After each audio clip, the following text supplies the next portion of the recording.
Assalamualaikum warahmatullahi wabarakatuh. Alhamdulillah, alhamdulillahilladzi ja'ala ilma taharatan lin-nufus wa nuran lil-basair wa hadiyan ilal jannah. Asyhadu an la ilaha illallah wahdahu la syarika lah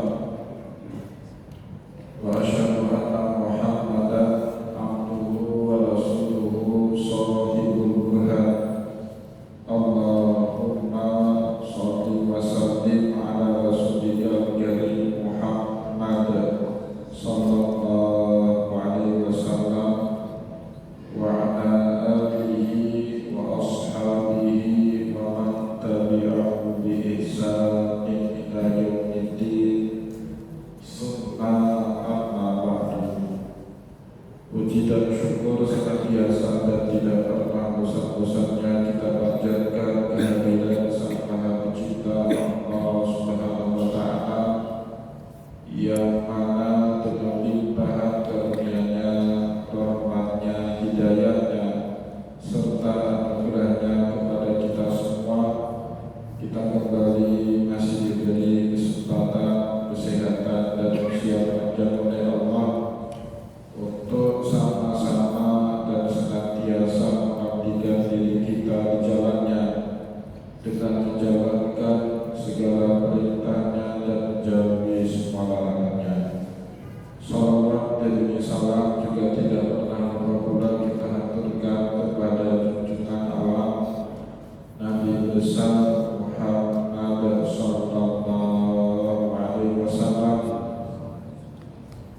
di mana beliau telah bersabda dalam sebuah hadis, taraktu fiikum amrayni la in tamassaktum bihima lam tadillu abada, kitabullahi wa sunnati. Telah aku tinggalkan kepada kalian dua pusaka yang jika kalian berdomani maka niscaya kalian tidak akan pernah tersesat selama-lamanya. Al-Quran kitabnya Allah dan hadis sunnahnya Rasulullah sallallahu alaihi wasallam.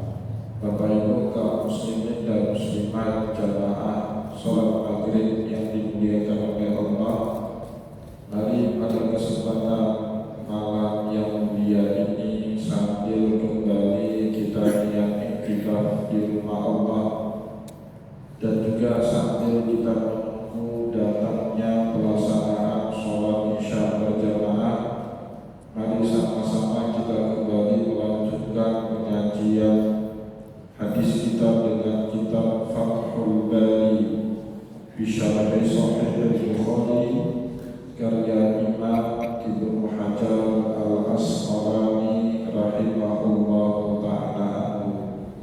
Dan insyaallah pada kesempatan malam ini kita kembali akan melanjutkan bacaan kita dengan kitab yang keempat, kitab Wudu bab ke-12, babun man tabarraza ala labinataini, bab yang menceritakan kepada kita Rasulullah sallallahu alaihi wasallam buang air besar maupun buang air kecil sambil berjongkok di atas gundukan batu merah.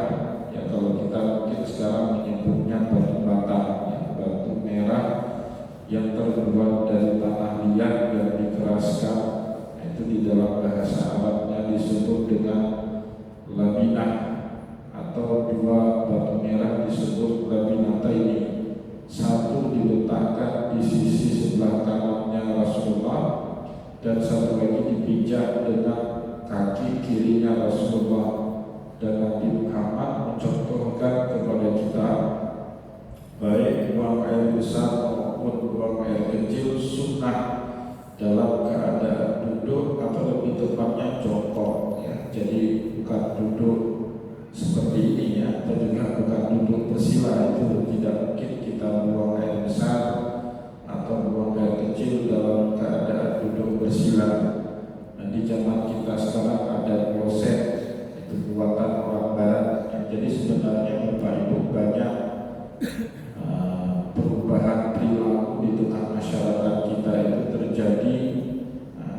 menyesuaikan dengan peradaban modern yang dibawa bangsa Barat. Setelah revolusi industri di Inggris dan kemudian menyebar ke seluruh belahan dunia, Bapak Ibu, itu banyak sekali mengubah tatanan hidup manusia, termasuk masyarakat Islam yang dari dulunya mengikuti polanya hidup seperti Rasulullah atau minimal dengan budaya lokal mereka berubah menjadi budaya global. Semuanya ikut peradaban Barat yang modern, termasuk ya seperti WC jongkok itu dan kita punya, itu bukan berasal dari peradaban kita, tapi kita impor dari peradaban Barat. Begitu juga Bapak Ibu yang dimuliakan oleh Allah, makan sehari 3 kali itu bukan peradaban Islam. Nabi Muhammad SAW, kalau Bapak Ibu buka kitab Ihya Ulumuddin, itu Imam Al-Ghazali menjelaskan ya'kulu ala qadril hajatin wa tajannudu bi tikraril awqat. Nabi Muhammad SAW makan itu sesuai dengan kebutuhan hajat. Kapan beliau merasa lapar, di saat itulah beliau Nabi kita Muhammad mengkonsumsi makanan, tetapi tidak banyak, sedikit. Ya, Nabi Muhammad tidak pernah lebih makan dari sepertiga, minum sepertiga, dan sisanya untuk nafas atau udara di dalam lambung ataupun perut beliau. Tapi yang katakan lalu bitakan berlakukan itu diulang beberapa kali oleh Nabi Muhammad dalam sehari semalam. Nah, maka kemudian para ulama menyimpulkan makannya Nabi dalam sehari itu bisa lebih 3 kali, bisa 4, 5, 6 kali ala hasbil hajat, sesuai dengan kebutuhannya Nabi. Saat Nabi banyak aktivitas, tentu Nabi butuh banyak asupan, makannya lebih sering dibandingkan saat hari di mana aktivitasnya lebih kurang atau tidak terlalu padat. Nah, kalau sekarang kan kita Bapak Ibu seolah-olah baku formal makan itu 3 kali sehari, wajib sarapan, harus makan siang, nambah lagi dengan makan malam. Celakanya bagi kita orang Aceh gak samakan kalau gak kena nasi. Pagi nasi, siang nasi, malam nasi. Nah, maka jangan heran banyak orang Aceh kemudian kena diabetes, ya, kolesterol tinggi dan seterusnya. Nah, itu peradabannya Barat, Bapak Ibu. Saat terjadi revolusi industri di Barat, untuk kebutuhan tenaga buruh supaya kuat bekerja di pabrik di pagi hari, makan pagi. Nah, kemudian diberikan waktu jeda istirahat di siang hari, makan siang. Nah, pulang dari pabrik malam hari capek, makan malam. Akhirnya budaya itu menyebar ke seluruh pelosok dunia melalui kolonialisme dan imperialisme. Hampir semua negara Muslim itu dijajah. Di akhir abad 19, di awal abad ke-20 oleh bangsa Barat, dan mereka membawa budaya baru, termasuk bagaimana cara kita makan, termasuk bagaimana cara kita pergi ke toilet, buang hajat, buang air kecil, ya, termasuk kemudian memperkenalkan kencing sambil berdiri. Memang betul di dalam Islam tidak ada larangan, Bapak Ibu. Kencing itu sambil berdiri bukanlah suatu perkara haram, makruh dalam agama. Tapi kalau kita mau contoh Rasulullah SAW, qa'adat ala hajati, Nabi Muhammad SAW selalu duduk saat menuntaskan buang air besar maupun buang air kecil. Nah, dari mana kita punya kebiasaan baru buang air kecil sambil berdiri? Nah, itu bukan budaya dari kita, itu budaya yang kita impor dari bangsa Barat, terutama pada saat kita dijajah oleh penjajah Belanda, yang mereka membawa budaya baru dan akhirnya kita ikuti itu di zaman kita sekarang. dimuliakan oleh Allah. Sehingga kalau kita merujuk kembali ke dalam Sahih Bukhari, Imam Bukhari membabkan di dalam kitab yang keempat, kitab itu bab ke-12, Mantabat Roza Ala Bidataini. Beliau menceritakan tentang Nabi Muhammad buang air besar maupun buang air kecil sambil duduk jongkok di atas dua batu bata merah. Satu kakinya sebelah kanan menginjak bata sebelah kanan dan yang lain menginjak bata di sebelah kiri, dan Rasulullah berjongkok di atasnya. Di dalam bab 12 atau di dalam bab yang ke-12 ini, Imam Bukhari meriwayatkan kepada kita hadis nomor 145, di mana di dalam hadis 145 ini Imam Bukhari mendapatkan cerita hadisnya dari guru beliau Abdullah bin Yusuf. Hadatsana Abdullah bin Yusuf qala akhbarana Malik bin Anas. Ini imamnya Malik, ya, Imam Malik pengarang kitab Muwatta. Salah satu hadis atau kitab hadis tertua Bapak Ibu yang sampai di zaman kita sekarang. Sebenarnya ada satu lagi kitab hadis sebelum karyanya Imam Malik, kitab hadis karyanya Imam Ibnu Syihab Az-Zuhri. Ulama tabi'in, tapi saya kitab hadis itu tidak sampai di zaman kita, yang tidak tahu di mana nuskhanya itu. Tetapi kita tahu salah satu kitab hadis yang banyak dibaca oleh pelajar-pelajar Islam, dan itu sampai sekarang dianggap sebagai kitab hadis tertua yang sampai pada saat kita sekarang ini. Imam Malik meriwayatkan riwayat hadis ini dari seorang ulama tabi'in yang lain, Yahya bin Sa'id an Muhammad bin Yahya bin Hibban an ammihi Wasim bin Hibban an Abdullah bin Umar radhiyallahu anhu annahu kana yaqul. Jadi Abdullah bin Umar bin Khattab, putranya Umar bin Khattab, dituturkan atau diceritakan di dalam riwayat hadis ini, beliau berkata, Inna nasa yaqulun. Kebanyakan orang, tentu yang dimaksud dengan kebanyakan orang di situ, menurut Imam Ibnu Hajar Al-Asqalani di dalam kitab Fathul Bari, ka'afat sahabat, ya, para sahabat Nabi banyak yang beranggapan idza qa'atta ala hajatika fala tastaqbilil qiblata wala baitul maqdis. Ini yang kita sampaikan pada pertemuan yang lalu, Bapak Ibu. Banyak para sahabat Nabi di zaman itu punya salah paham. Mereka menganggap larangan buang air besar, buang air kecil, menghadap atau membelakangi kiblat itu berlaku baik di ruang terbuka maupun di ruang tertutup. Bi'artin farlatin atau alam mabniyah. Jadi mereka menganggap larangannya sama itu.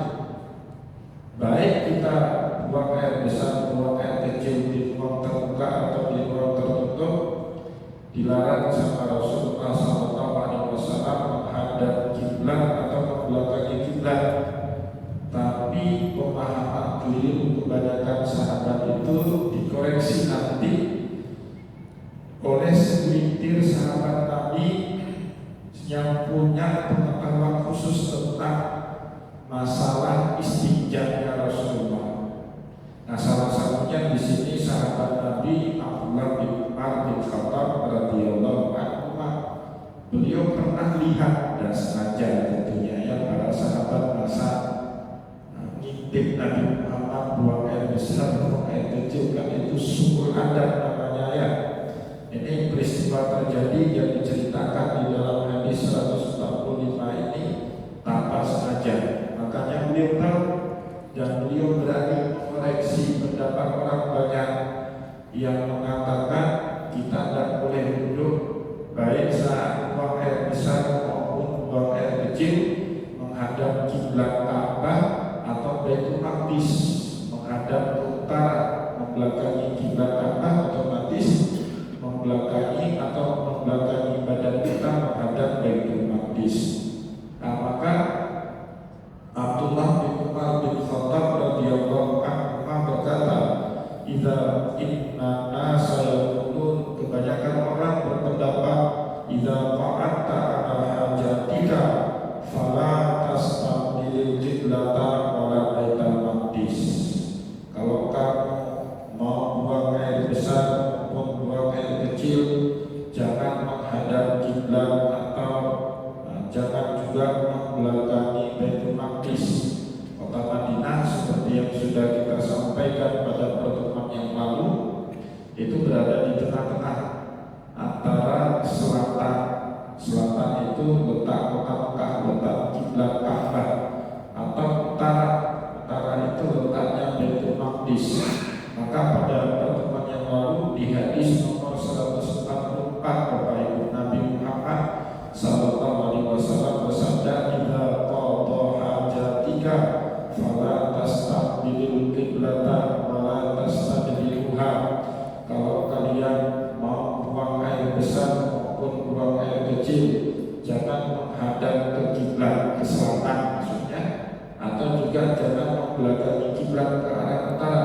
Walakin syarriqu aw gharibu, menghadaplah ke timur ataupun ke barat, sesuai hadis itu dipahami dengan letak geografisnya kota Madinah.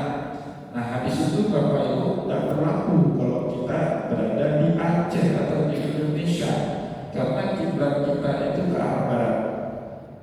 Ya, otomatis kalau kita buang air besar, buang air kecil di lapangan terbuka, yang tidak boleh dilakukan itu menghadap ke barat atau menghadap ke timur. Nah, ini bagi anak-anak nampalan, ya, anak-anak pecinta apa namanya alam, ya, naik tebing, manjat gunung, ya, kayak gak ada kerja, manjat gunung, ya, itu harus jadi perhatian, ya, atau Bapak Ibu yang camping, ya, atau sesak tipis di tengah hutan, selawat pergi buang air kecil, itu perhatikan arah kiblat, karena ada larangan itu di dalam agama.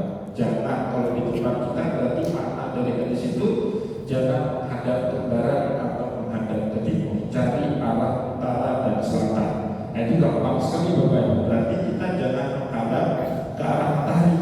Matahari terbit dari timur, berarti dari sana. Pagi-pagi pasti letak matahari di sana. Atau juga jangan menghadap ke barat saat tenggelam matahari di sebelah sana. Ya, boleh kita menghadap ke utara maupun ke selatan, ya. Itu penguat dari apa yang kita sampaikan malam ini dengan apa yang telah kita sampaikan pada pertemuan yang lalu.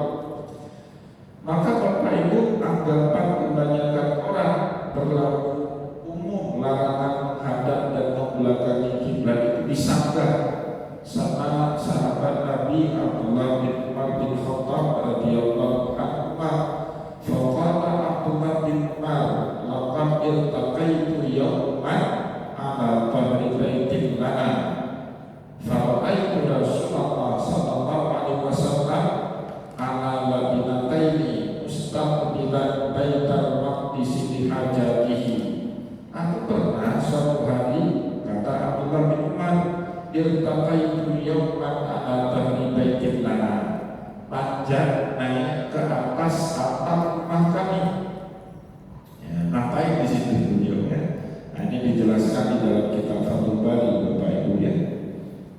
Yang dimaksud ala dhahri baitin lana di situ bukanlah rumah Abdullah bin Umar, atau juga bukanlah rumah bapaknya Abdullah Umar bin Khattab.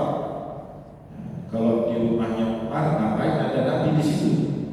Atau kalau rumahnya Abdullah, buat apa ada Nabi di situ? Tetapi yang dimaksud dengan ala dhahri baitin lana menurut Imam Ibnu Hajar al-Asqalani, sebagaimana yang beliau temukan penjelasan lebih detailnya di dalam riwayat yang lain. Wa fi riwayatin Baitullah bin Umar, ini anak lain daripada Umar bin Khattab, ya, Baitullah bin ala tahril baitin lana itu yang dimaksud adalah ala tahril baitin Hafsah, di atas atap rumahnya Hafsah. Hafsah itu siapa? Kakak kandungnya Abdullah bin Umar. Hafsah itu putrinya Umar bin Khattab, istrinya Rasulullah. Pada suatu hari Bapak Ibu yang dimuliakan oleh Allah, diceritakannya sebagaimana di dalam riwayat Ibnu Khuzaimah, di dalam Sahih Ibnu Khuzaimah diceritakan, dakhaltu ala Hafsah binti Umar. Satu hari saya masuk ke rumah kakak Hafsah binti Umar yang juga sekaligus istrinya Nabi Muhammad. Fasaitu bahal baiti litaslihi sathal baitiha.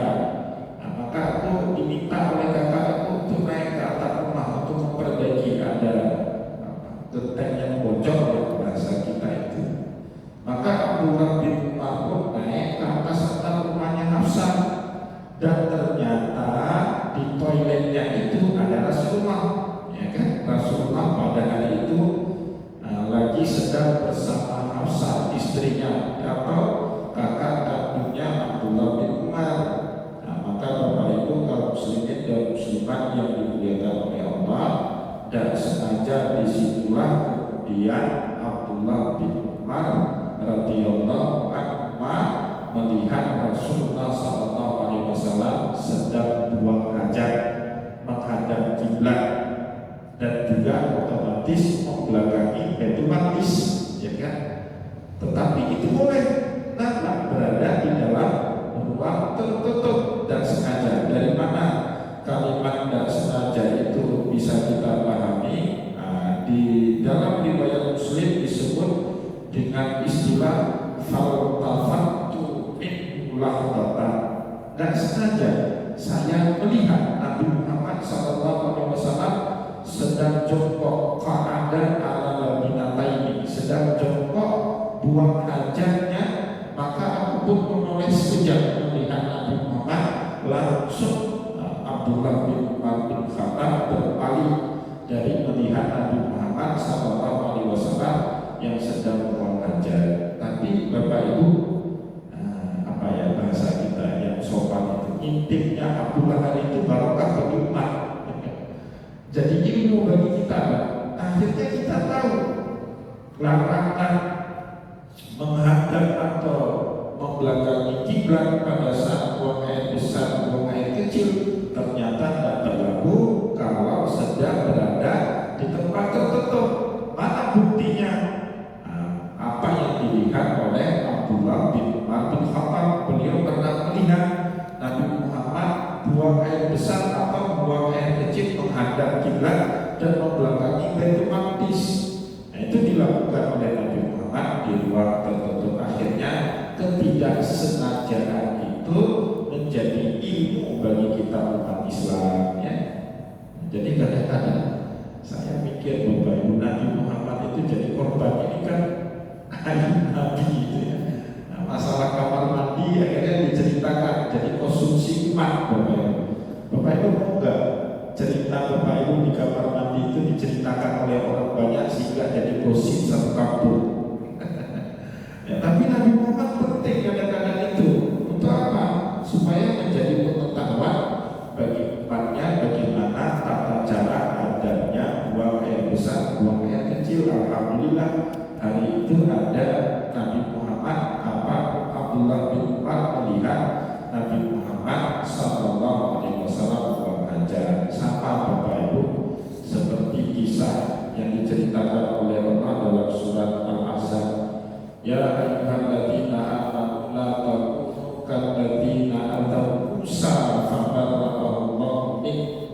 Orang-orang yang beriman, janganlah kalian seperti orang-orang yang menyakiti Nabiullah Musa alaihissalam.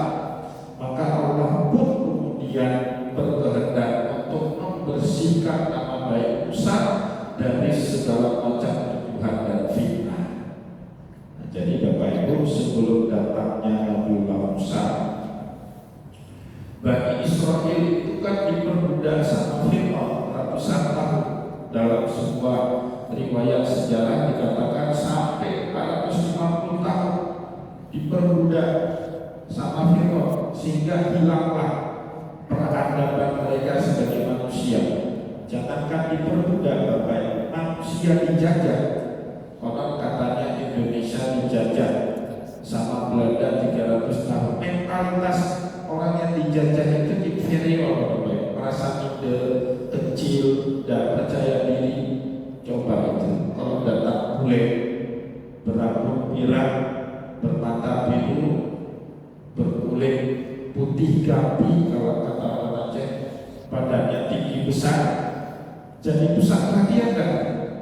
Minder orang kita. Itu mentalitas inferior karena merasa terjajah oleh bangsa yang berkulit seperti itu. Itu baru dijajah, apalagi diperbudak, Bapak Ibu. Maka hilanglah segala tata peradaban manusia ketika manusia itu diperbudak, termasuk juga Bani Israel. Maka di zaman itu, Bapak Ibu, ada kebiasaan buruk Bani Israel. Konsekuensi mereka terlalu lama diperbudak oleh Firaun. Apa kebiasaan buruk itu? Kalau mandi mereka itu bukil, nggak pakai sehelai benang pun. Kalau mandi itu rame-rame di sungai, baik laki-laki dan perempuan itu bukil telanjang bulan. Ya, seperti sapi atau kambing, Pak, tidak kerbau mandi di sungai kan nggak pakai baju dia. Ya, Bani Israel di zaman perbudakan seperti itu. Datanglah Musa mendakwahkan agama Allah, ya, dan salah satu ajaran agama Samawi itu, Pak, para nabi itu kalau mandi pakai basahan walaupun di tempat tertutup. Ya kan, Nabi Muhammad itu dalam riwayat Nabi Syawal kita akan sampai bahwa itu Nabi Muhammad itu tidak pernah bukil mandi, itu pasti beliau pakai basahan. Itu salah satu adab yang para nabi, bukan hanya dilakukan oleh Nabi kita Muhammad, tapi juga oleh nabi-nabi sebelum Nabi Muhammad SAW, pakai basahan. Kalau anak laki-laki cukup pakai celana pendek, kalau perempuan itu basahan, maaf, yang menutup dadanya sampai ke arah kemaluannya. Itu dicontohkan oleh Nabi Muhammad. Nah, begitu juga Nabi Musa. Beliau mandi di sungai atau di mana, di tempat tertutup ataupun di tempat terbuka, itu selalu pakai basahan. Bani Israel ngegosip, Bapak Ibu, itu Musa dan mau telanjang, nggak mau bugil seperti kita. Maaf, karena kemaluannya besar sekali. Itu gosipnya, dan itu, Pak, jadi gosip satu kampung. Bani Israel meyakini gosip itu. Makanya Musa dan berani itu dia mandi mandi tertutup atau mandi buka celana, yang tidak berani itu karena kemampuannya terlalu besar. Jadi digosip oleh umat. Jadi Nabi Musa alaihissalam pernah menjadi korban gosip, Bapak Ibu. Satu hari Nabi Musa alaihissalam ingin ingin dibersihkan tangannya oleh Allah. Bagaimana caranya? Mandi beliau.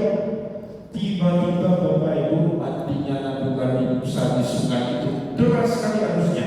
Hari itu deras arusnya, maka membawa celana yang dipakai oleh Musa. Celana yang beliau pakai itu longgar ternyata. Akhirnya terbawa arus. Nabi Musa kejar, tapi gak ketemu. Kencang sekali arusnya, bawa lari celana Musa. Sedangkan sarung handuknya ada di tepi sungai. Ya, gak ada orang yang bisa diminta bantu untuk ngambil handuk ataupun kain untuk menutup kemaluan Nabi Musa.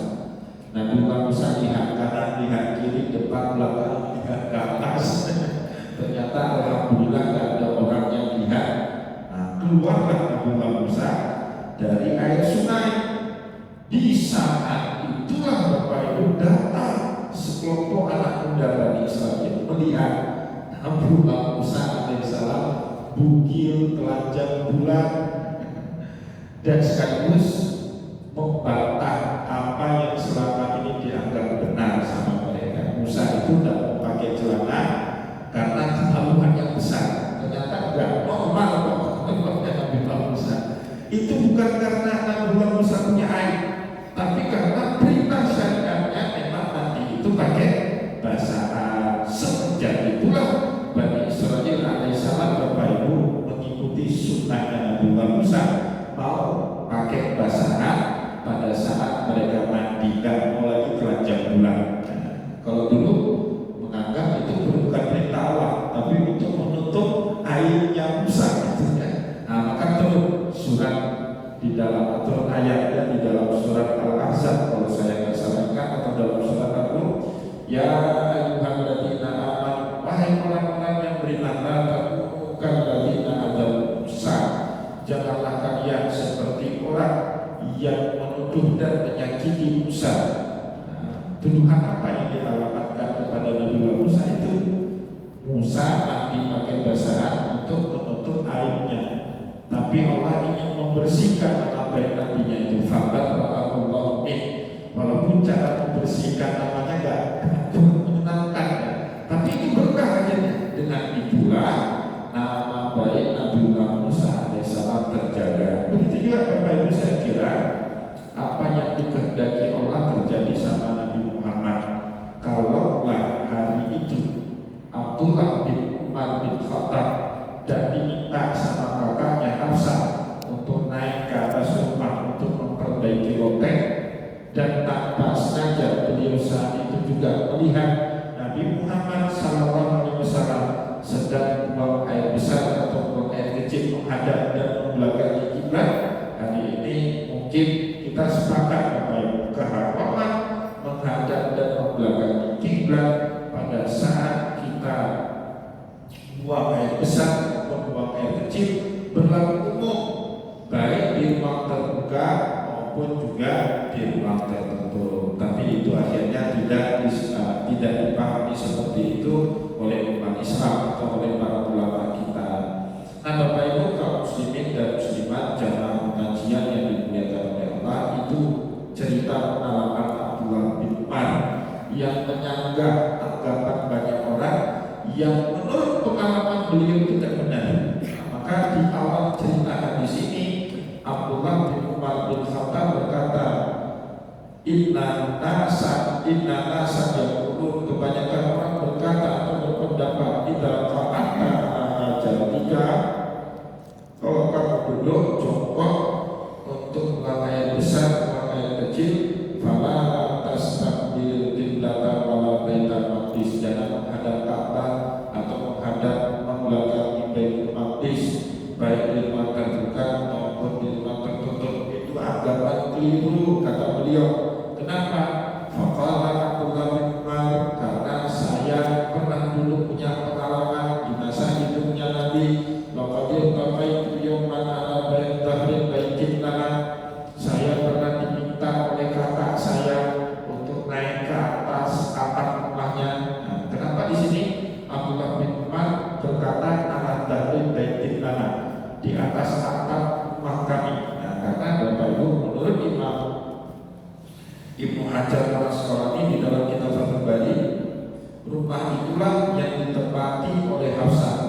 Karena bi'tibarin annahu baitul ladzi askanaha Nabi sallallahu alaihi wasallam, itu rumah dipakai oleh Hafsah hidup bersama dengan Nabi. Wastamara fi yadiha ila an matat, dan rumah itu akhirnya menjadi miliknya Hafsah setelah wafatnya Rasulullah, sampai kemudian Hafsah alaihissalam juga meninggal dunia. Nah, Hafsah ini Bapak Ibu saat meninggal dunia dan punya keturunan dan punya anak, tapi beliau punya adik laki-laki. Maka harta warisan beliau itu fawarisan jatuh ke tangan Abdullah bin Umar, fawarisan. Maka Abdullah bin Umar pun mendapatkan rumah itu sebagai hak warisnya dari kakak kandungnya sendiri, Hafsah binti Abi Bakr. Maka dan berlebihan, bukan berlebihan ya, bukan beliau ini harta ya, bukan, tapi beliau mendapati rumah itu akhirnya menjadi milik beliau melalui jalan faraid atau melalui hukum warisan ya. Maka di sini beliau berkata, laqad taqaitu yawman ala baitin lana, aku pernah naik ke atap rumah kami suatu hari, fara'aitu Rasulullah sallallahu alaihi wasallam ala labinataini mustaqbilan baital maqdis li hajatihi, aku mendapati, aku melihat Rasulullah sallallahu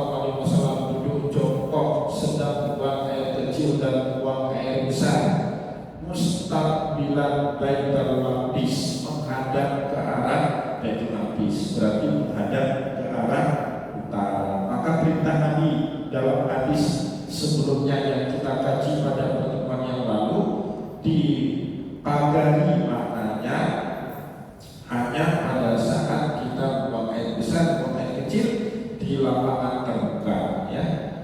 Idza qada hajatika fala tastaqbilul qiblata wa la tastaqbilha. Kalau kalian mau hajat jangan menghadap atau jangan membelakangi kiblat, kapan? Kalau di lapangan terbuka. Tapi kalau di tempat tertutup, bahkan Nabi sendiri pernah menghajat menghadap ke arah Baitul Maqdis. Wa qala la'allaka min alladziina yusalluna 'ala arwaqihim. Bapak Ibu yang dimuliakan oleh Allah, ada ungkapan faqala Abdullah bin Umar bin Khattab pun kemudian berkata, mungkin atau apakah mungkin kamu itu termasuk oleh orang yang sholat ala Allah, maksudnya sholat pahanya itu disejajarkan disejajarkan sehingga menyentuh tanah. Kalau sholat pernah nggak paha kita ini menyentuh tanah, bisa nggak? Enggak kan? Hayat sholat itu cuma 4 dalam fikih. Hayat sholat itu 4.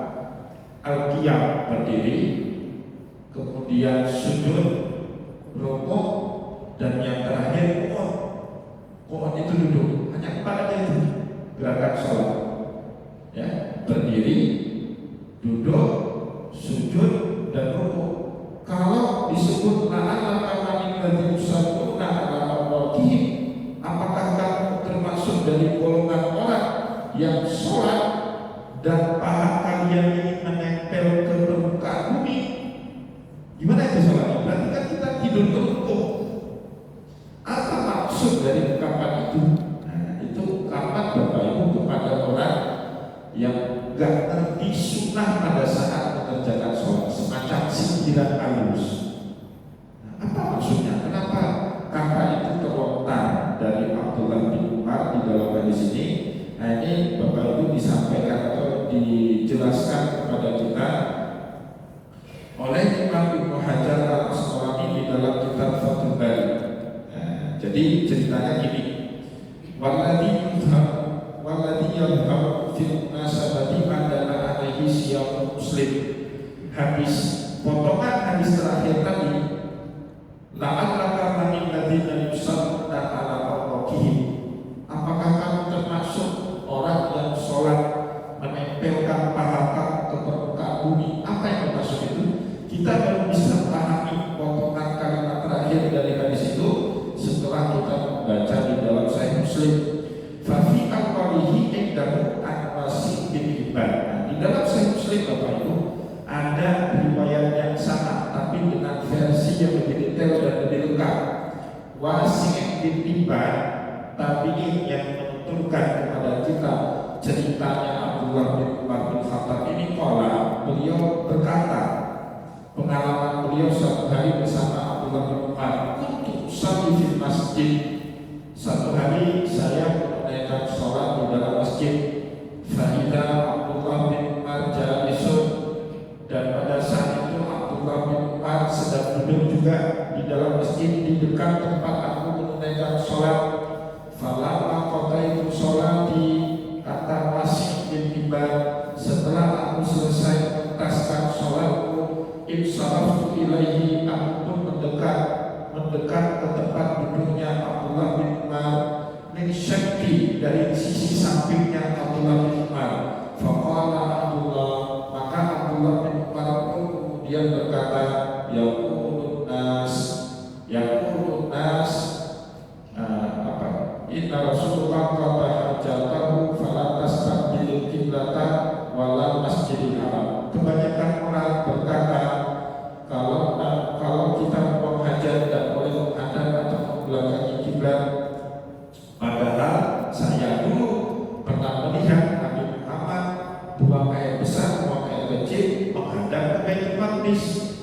Dan pada hari ini saya melihat sholatmu tidak sesuai dengan perintahnya Nabi. Seakan-akan la'allaka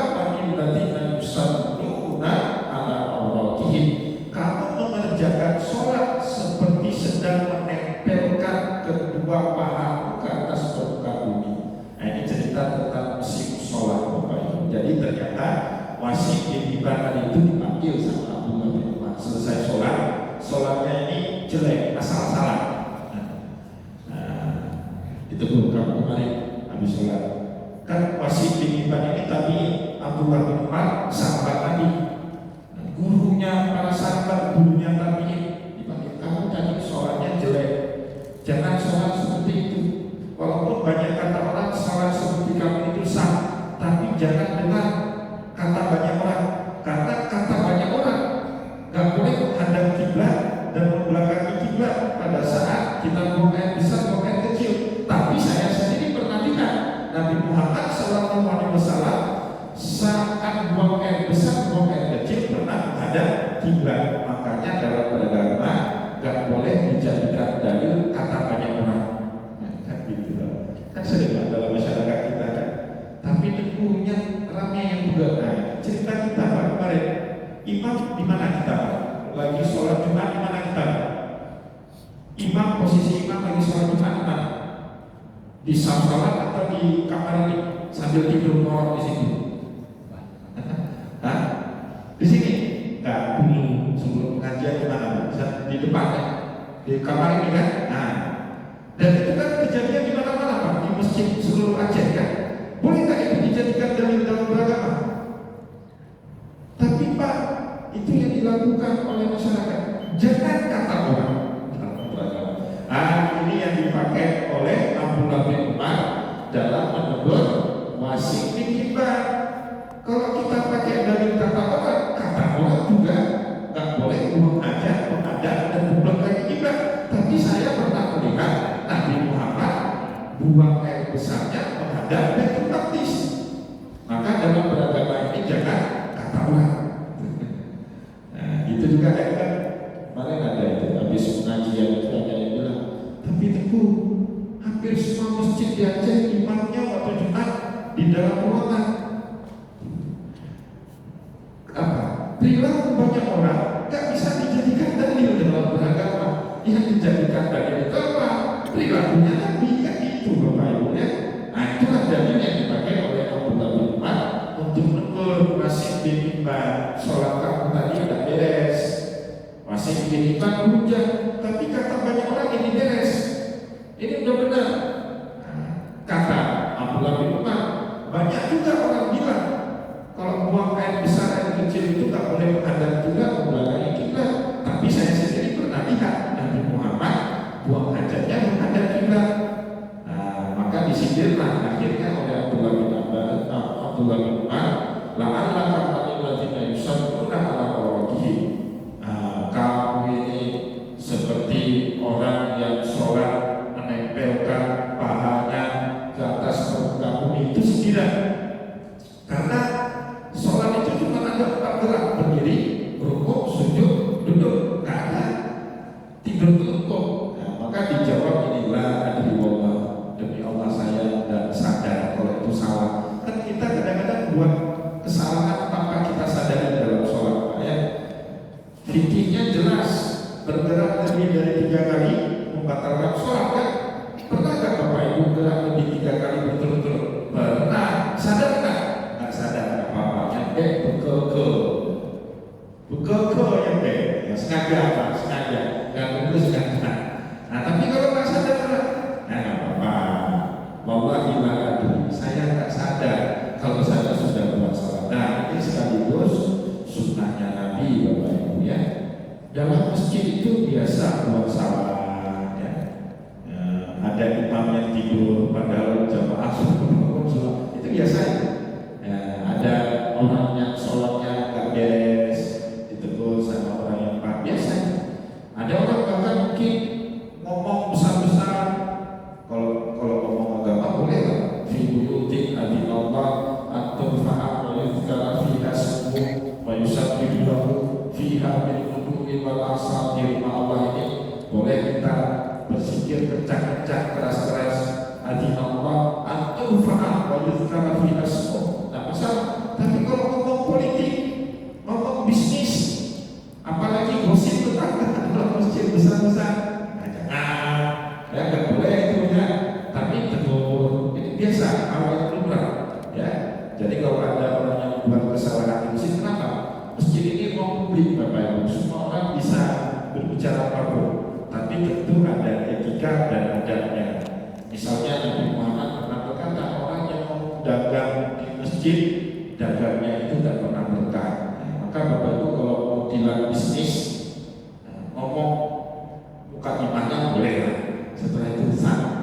Jadi sih motor depan.